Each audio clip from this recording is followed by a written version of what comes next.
Hey folks, Dan Frio here with your market update for April 23rd, 2024. So we had rates reprieve just a little bit. On the 30-year fix, it went down 0.01. On everything else, basically the markets are flat. I don't care about that. That's actually good news because it's hard to figure out, okay, if I pre-approve somebody and then by Monday rates went up 0.25%, are they still pre-approved? So that's what you really need to focus in on a daily basis is what the heck's going on with mortgage rates, and you're Kim to the right channel. That's exactly what we do here on a daily basis. So today we're going to talk about the news that's affecting the markets right now. We go over to that, and it's kind of a little bit shocking, I'll say it that way. We're starting to see manufacturing starting to retreat. We haven't seen the retreation, that's not good English. We haven't saw a pullback in employment numbers yet, but manufacturing numbers are starting to come back down. And this had a complete reversal with the bond market just about 5 minutes ago when a lot of this data just came out. I'll show you that here in a second. So right through here, you have the manufacturing numbers. Last reading was just shy of 52. They figured it'd come in at 52. It came in at 49, a drop in the manufacturing sector.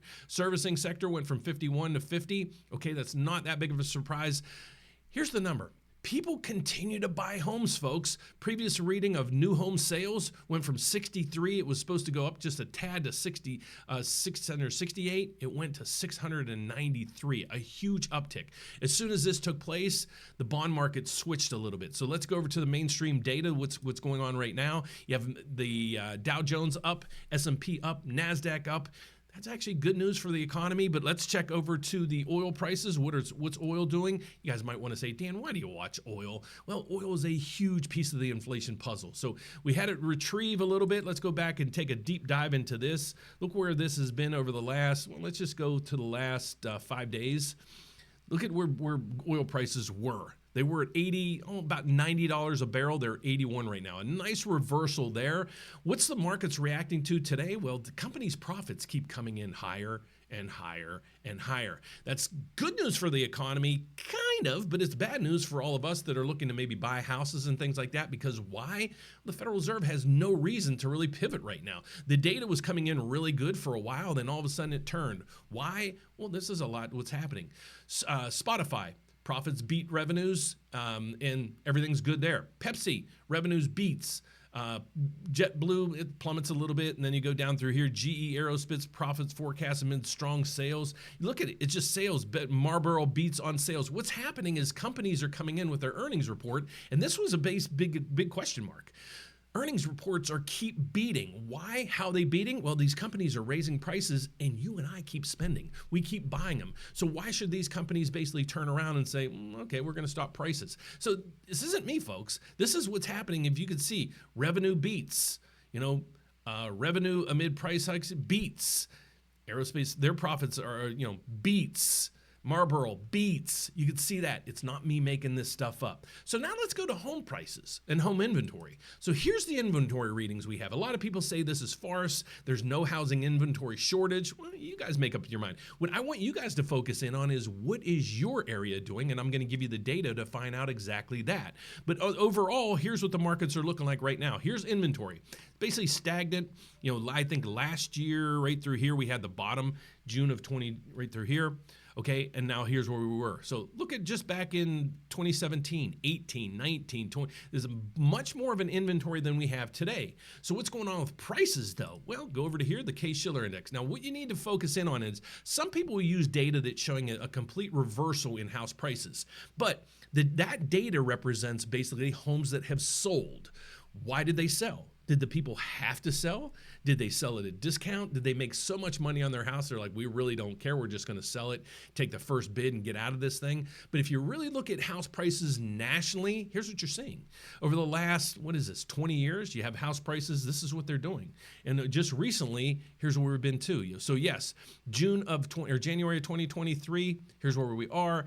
And prices continue to go up and up and up. We're basically equivalent to where we were back at this time right here, June of 2022. So they went down a little bit from there and then they came right back up, and they're stagnant right now because I really think of house prices and mortgage rates. So how do you find out what your market is doing? Well, go to Altos Research. We have the link down below. In here, what you're going to do is put the zip code that you're looking to buy. Here's what's going to pop up. Our office is in Naperville, Illinois. So this gives you the market data for us right through here. You're going to see the median home price. You're going to see median price listing, all the way down through. Here's what I focus in on. I focus in on the number, the slight seller advantage that you're seeing here. Let me put myself back on the screen right through here. This is going to tell you if you're in a seller's market or not. And then here's the data that I look at. I don't look at, I'm not buying a $1.4 million home, so I'm not looking at some of this stuff. I go right down to the bottom and look at here. So if I'm looking for a $570,000 house or less, how much inventory do I have to look at? Well, let's move me across the stream. Whew, that's magic. And you can see right over there. If you look, new houses, how many new listings were there? 3. How many got absorbed? 4. That means as soon as they come on the market, they're going. How does that proven? Look at the days on market, DOM, it's 7 days. So you have lower inventory still, you have people buying, and prices, there's just no inventory out there for sale. You saw it right here in Naperville, and you saw it right through here in the Case-Shiller Index. The inventory, Case-Shiller Index is showing house prices keep going up. So what's going to go on? Please do your research in your area to see what your market's doing. You might be in a good seller's market or a good buyer's market. I just give you all the data tools to put right in your hand. How's the markets reacting to the data that we have today? Actually pretty good. This completely took a big turn this morning once the pending home sales came in. And right through here, look at how the bond, the 10-year Treasury, you can't see it. If you squint, we were up here this morning and it dropped all the way down here as soon as the data came in. Same thing with the MBS market. We had it plunge. It was up about 20. It's now down, it was down 20. It is now up 16. So we're going to get some price reductions on mortgage rates right now. How do you read this, or how am I figuring that out? We follow the mortgage bond market. Okay, that's how we figure out what the heck's going on with mortgage rates. We follow what's called the MBS, mortgage-backed securities. All you need to know is this. Here's the price of the bond. Okay, how bonds work. If the price goes down, yields or rates go up. So if the price goes up, yields or rates come down. We're up 18 or 17 right now. You're seeing that live. We're up 17. So we might get a little bit of a reprieve on rates, maybe down 0.05 or 0.3 or whatever. So we should be at 7.4. If the rally continues, maybe we'll get to 7.35 by the end of today. So if you're out there and you're like, Dan, I would love, my market looks like a good market. I'm in a good position to buy. I plan on being there for 5 years or more. What can I reach out to you guys for some help?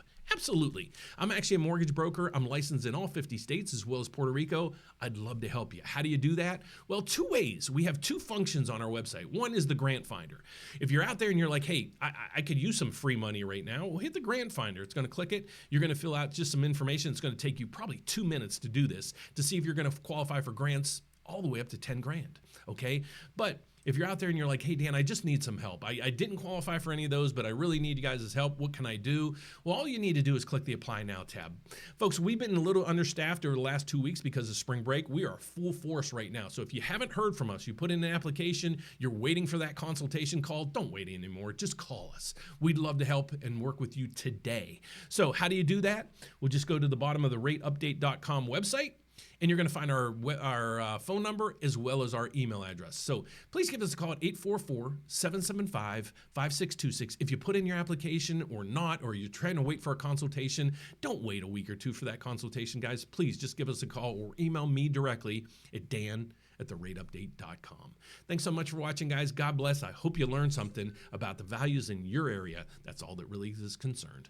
Take care. I'll see you tomorrow. God bless. Bye-bye.